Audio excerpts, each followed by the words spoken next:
Hello बच्चों, let's see the question and the question is which one of the following is a chain growth polymers. हमारे पास चार option given है बेटा, हमें ये बताना इसमें से कौन है हमारा चेन ग्रोथ पॉलीमर है।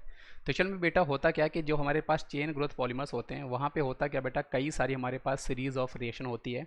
और इस सीरीज ऑफ रिएक्शन को स्टार्ट करने के लिए बेटा हमें एक रिएक्टिव स्पीशीज चाहिए होता है, जिसको हम लोग परऑक्साइड बोला करते हैं। मेनली यहाँ पर हमें परऑक्साइड एज अ कैटलिस्ट चाहिए होता है, जो हमारी इस रिएक्शन को स्टार्ट करता है। अब यहाँ पर होता क्या बेटा, ये जो आपकी रिएक्शन होती है आपकी तीन स्टेप में होती है। जो हमारे पास पहली स्टेप होती है बेटा, उसको हम लोग बोलते हैं चेन इनिशिएशन।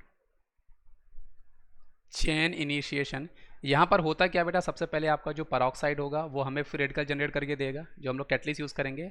अब वो जो आपका बेटा फ्री रेडिकल है वो हमारे मोनोमर यूनिट से रिएक्शन करके हमें और फ्री रेडिकल दे रहा होगा। तो इस तरह हमारी चेन जो है बेटा वो आपकी स्टार्ट हो जाएगी। फिर स्टेप नंबर 2 में हमारे पास होता है बेटा चेन प्रोपोगेशन, मतलब चेन हमारी जो है बेटा वो आपकी प्रोपोगेट करती जाती है, हमें कई सारे फ्री रेडिकल यहाँ पर जनरेट होकर मिलते रहते हैं। तो यहाँ पर हमारे पास दूसरा स्टेप हमारे पास जो होता था बेटा, वो हमारे पास होता है चेन प्रोपोगेशन। और यहाँ पर होता है क्या बेटा, हमें जो फ्री रेडिकल जनरेट होता है वो हमारे मोनोमर यूनिट से रिएक्शन करता है, हमें और फ्री रेडिकल दे रहा होता है। इस तरह करते करते बेटा हमारे पास खूब सारे रिएक्शन प्रोपोगेट होती है, हमें कई सारे यहाँ पे फ्री रेडिकल मिल रहे होते हैं। उसके बाद हमारे पास तीसरा और लास्ट जो हमारे पास स्टेप होता है बेटा, उसको हम लोग बोलते हैं चेन टर्मिनेशन। उसको हम लोग बोलते हैं बेटा चेन टर्मिनेशन। अब चेन टर्मिनेशन में क्या होता है बेटा, यहाँ पे जो दो फ्री रेडिकल होंगे वो आपस में रिएक्ट करेंगे, उसके बाद वहाँ पे हमें प्रोडक्ट मिल जाएगा और चेन हमारी टर्मिनेट कर जाएगी। तो ये तीन स्टेप मेनली यहाँ पर हमें मिल रहे होते हैं।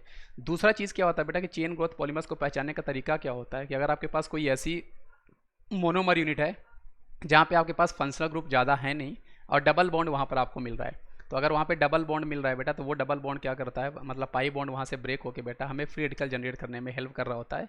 इसलिए मेनली बेटा ऐसे हम लोग पहचानते हैं, वहाँ पे हमारे पास चेन ग्रोथ पॉलीमर या एडिशन पॉलीमरेशन रिएक्शन वो हमें दिया करते हैं। अब यहाँ पर हमारे पास जो बेटा पॉलीस्टायरीन है ना, जब आप इसको देखोगे तो यहाँ पे हमारे पास जो मोनोमर यूनिट होती है बेटा वो हमारे पास होती है स्टायरीन की, और यही जो होता है बेटा वो हमें चेन ग्रोथ दे रहा होता है, क्योंकि आप देख सकते हो बेटा यहाँ पे आपके पास कार्बन कार्बन डबल बॉन्ड है। अब यहाँ पर हम लोग करेंगे क्या बेटा, सबसे पहले यहाँ पर हम लोग एक रिएक्टिव स्पीशीज़ लेंगे, परऑक्साइड लेंगे, जो इस रिएक्शन को स्टार्ट करने में हेल्प कर रहा होगा। तो मोस्ट ऑफ द टाइम हम लोग बेंजोइल परऑक्साइड लिया करते हैं, जैसे C6H5 है ना, और CO2 और O2, ये हमारे पास हो गया बेटा बेंजोइल परऑक्साइड। तो ये आप तीन स्टेप में रिएक्शन होंगी बेटा, और फाइनली यहाँ पर बेटा जो हमें प्रोडक्ट मिल रहा होगा, पॉलीमर मिल रहा होगा, उसको हम लोग बोलेंगे पॉलीस्टायरीन। अब वो हमें कैसा मिलेगा बेटा, ये CS2 है ना, और ये हमें बेटा N मॉलिक्यूल आपस में इसके जॉइंट हो जाएंगे और हमें पॉलीमर दे रहे होंगे, जिसको हम लोग बोलेंगे पॉलीस्टायरीन।